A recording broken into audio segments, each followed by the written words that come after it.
Проснулись все, кому спалось, на небе что-то взорвалось. Я распахнул свое окно и глянул вверх. И тут мне сзади говорят: ты посмотри, опять бомбят.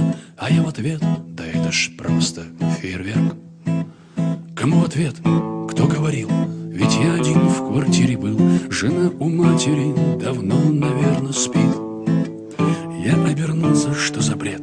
Передо мной стоял мой дед, который в 45-м был убит.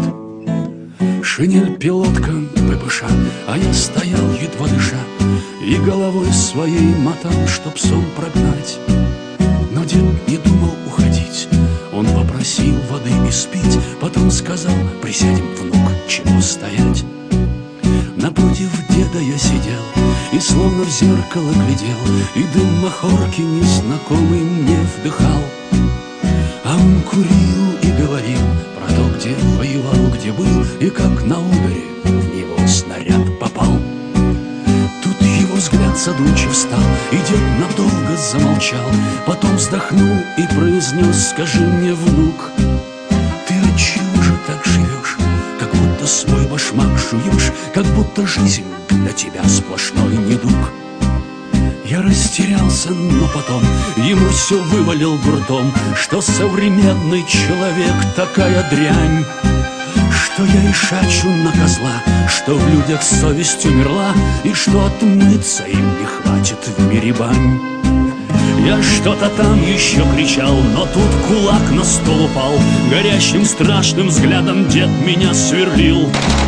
Тебе б со стороны взглянуть, мой внук, на жизни твоей суть, и ты тогда б совсем не так заговорил.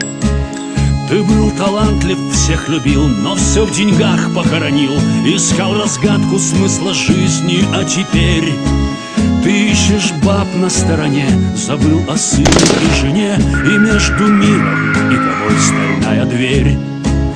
Неужто ради ваших склок, за хлеб и зрелище мешок, мы погибали под огнем фашистских крыс? Эх, нету Гитлера на вас, тогда б вы поняли за час всю ценность жизни, ее прелесть, ее смысл. Уже рассвет входил в мой дом, и пели птицы за окном. Солдат исчез, и я вдруг начал понимать: в любом из нас сидит война, не знаю, чья в этом вина, и нам нельзя на ней, ребята, погибать. В любом из нас сидит война, не знаю, чья в этом вина, и нам нельзя на ней, ребята,